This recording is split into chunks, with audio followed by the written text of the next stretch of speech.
ನಮಸ್ಕಾರ. ನಾನು ನನ್ನ ಕತೆ ನಿಮ್ಮ ಜೊತೆ ಅನ್ನೋ ಸ್ಪರ್ಧೆಯಲ್ಲಿ ಭಾಗವಹಿಸ್ತಾ ಇದ್ದೀನಿ. ನಾನು ಇವತ್ತು ಮಾತನಾಡೋಕ್ಕೆ ಹೊರಟಿರುವಂತಹ ವಿಷಯ ಕನ್ನಡ ನಾಡು ನುಡಿಯ ಬಗ್ಗೆ. ಮೊದಲನೇದಾಗಿ ನಾನು ಕನ್ನಡ ನಾಡಿನಲ್ಲಿ ಹುಟ್ಟಿರೋದಕ್ಕೆ ತುಂಬ ಖುಷಿ ಪಡ್ತೀನಿ.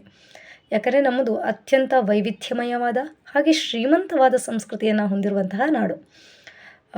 ಶ್ರೀಗಂಧದ ಬೀಡು ಅಂತ ಕರಿತೀವಿ ನಮ್ಮ ನಾಡನ್ನು.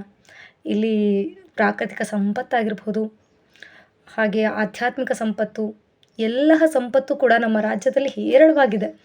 ಮತ್ತು ನಮ್ಮ ಭಾಷೆ ಅದೆಷ್ಟು ಚಂದವಾಗಿದೆ ಅಂದರೆ ಕೇಳಿದರೆ ಕೇಳ್ತಾನೇ ಇರಬೇಕು ಅಂತ ಅನಿಸುತ್ತೆ. ಸುಮಾರು 2300 ವರ್ಷಗಳಷ್ಟು ಇತಿಹಾಸವಿದೆ ನಮ್ಮ ಭಾಷೆಗೆ.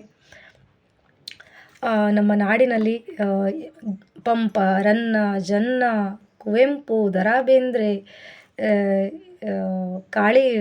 ಕನಕದಾಸರು, ಪುರಂದರದಾಸರು, ಹೇಳ್ತಾ ಹೋದರೆ ಅದು ಸಾಲುಗಳು ಮುಗಿಯೋದೇ ಇಲ್ಲ, ಅಷ್ಟು ದೊಡ್ಡ ಪಟ್ಟಿಗಳಿವೆ.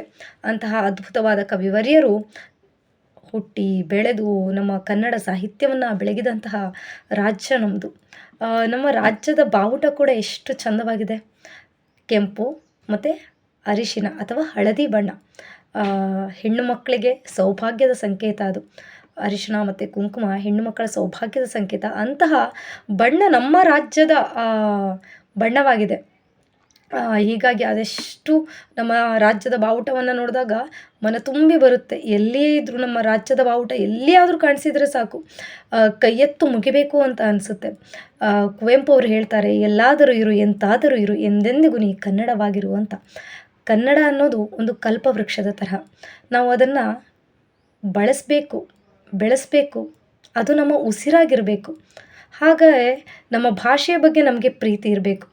ಈಗಿನ ಕಾಲದಲ್ಲಿ ಏನಾಗಿದೆ, ಯಾರಾದರೂ ಕನ್ನಡವನ್ನು ಮಾತಾಡ್ತಾ ಇದ್ದಾರೆ, ಕನ್ನಡವನ್ನು ಜೀವನದಲ್ಲಿ ನಿತ್ಯ ಉಪಯೋಗಿಸ್ತಾ ಇದ್ದಾರೆ ಅಂದರೆ ಅವರನ್ನು ಏನೋ ಕೀಳರಿಮೆಯಿಂದ ನೋಡುವಂಥ ಪರಿಸ್ಥಿತಿಗಳು ಬಂದಿದೆ. ಹಾಗಾಗಿ ನಮಗೆ ಬೇರೆ ಭಾಷೆಗಳು ಬೇಡವಾ? ಖಂಡಿತ ಎಲ್ಲ ಭಾಷೆಗಳನ್ನು ಕಲಿಬೇಕು. ಆದರೆ ನಮ್ಮ ಮಾತೃಭಾಷೆಯ ಬಗ್ಗೆ ನಮಗೆ ಪ್ರೀತಿ ಇರಬೇಕು, ಗೌರವವಿರಬೇಕು. ನಮ್ಮ ಎದೆಯಲ್ಲಿ ಆ ಭಾಷೆ ನಲಿದಾಡಬೇಕು. ಯಾಕಂದರೆ ಯಾವ ಮಗುವೇ ಆದರೂ ಅದು ಬಿದ್ದಾಗ ಅಮ್ಮ ಅಂತ ಕೂಗೋದು ಅದರ ಮಾತೃಭಾಷೆಯಲ್ಲಿ. ಅಮ್ಮ ಅಂತ ನಾವು ನಮ್ಮ ಭಾಷೆಯಲ್ಲಿ ಕರೆದಾಗ ಅದರ ಒಳಗಿನಿಂದ ಬರುವಂತಹ ಸತ್ವವೇ ಬೇರೆ.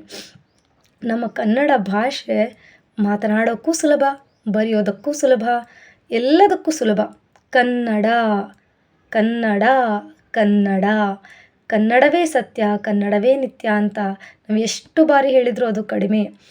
ಆದರೆ ಇತ್ತೀಚಿನ ದಿನಗಳಲ್ಲಿ ಏನಾಗಿದೆ, ಹೀಗೆ ಎಲ್ಲರೂ ಬೇರೆ ಭಾಷೆಯ ವ್ಯಾಮೋಹದಿಂದ ಕನ್ನಡವನ್ನು ಮರಿತಾ ಇದ್ದಾರೆ. ಕನ್ನಡಿಗರು ಒಗ್ಗಟ್ಟಾಗ್ತಾ ಇಲ್ಲ. ಕನ್ನಡಿಗರಿಗೆ ಅದೆಷ್ಟು ಉದ್ಯೋಗ ಅವಕಾಶಗಳು ಸಿಗ್ತಾ ಇಲ್ಲ. ಕನ್ನಡಿಗರ ಪ್ರತಿಭಾವಂತರಾಗಿದ್ದರೂ ಕೂಡ ಅವಕಾಶವನ್ನು ಕಳ್ಕೊಡ್ತಾ ಇದ್ದಾರೆ. ಯಾಕೆ? ನಮ್ಮ ಒಗ್ಗಟ್ಟಿನ ಕೊರತೆ, ಭಾಷಾಭಿಮಾನದ ಕೊರತೆ, ಹೀಗೆ ಹಲವಾರು ಕಾರಣಗಳಿದೆ. ಇದೆಲ್ಲ ಹೋಗಬೇಕು. ಕನ್ನಡಿಗರಿಗೆ ಹೆಚ್ಚಿನ ಅವಕಾಶಗಳು ಸಿಗಬೇಕು. ಕನ್ನಡಿಗರೆಲ್ಲ ಒಂದಾಗಬೇಕು ಅಂದರೆ ನಾವೇನು ಮಾಡಬೇಕು? ನಮ್ಮದೇ ಆದ ಗುಂಪುಗಳನ್ನು ರಚಿಸ್ಬಹುದು, ಹೆಚ್ಚು ಹೆಚ್ಚು ಕನ್ನಡ ಮಾತಾಡೋದಕ್ಕೆ ಪ್ರೋತ್ಸಾಹ ನೀಡಬಹುದು. ಮತ್ತು ಯಾವುದೇ ಭಾಷೆ ಉಳಿಬೇಕು ಅಂದರೆ ಅದಕ್ಕೆ ಮೊದಲು ಬೇಕಾಗಿರೋದು ಓದುವ ಹವ್ಯಾಸವನ್ನು ರೂಢಿಸಬೇಕು. ನಾವು ಓದುವುದಲ್ಲದೆ ಇನ್ನೊಬ್ಬರಿಗೂ ಓದುವ ಹವ್ಯಾಸವನ್ನು ನಾವು ರೂಢಿಸಿದಾಗ ಆ ಭಾಷೆ ಬೆಳೆಯುತ್ತೆ. ಅದೇ ರೀತಿ ಕನ್ನಡ ಸಾಹಿತ್ಯ ಅದೆಷ್ಟು ಶ್ರೀಮಂತವಾಗಿದೆ ಅಂದರೆ ನಾವು ಈ ಜೀವಮಾನ ಪೂರ್ತಿ ಓದಿದರೂ ನಮ್ಮ ಜ್ಞಾನ ಭಂಡಾರ ಮುಗಿಯೋದಿಲ್ಲ. ಅಷ್ಟು ಪುಸ್ತಕಗಳನ್ನು ನಮ್ಮ ಭಾಷೆಯಲ್ಲಿ ರಚನೆ ಮಾಡಿದ್ದಾರೆ. ಅದೆಲ್ಲ ಓದಬೇಕು.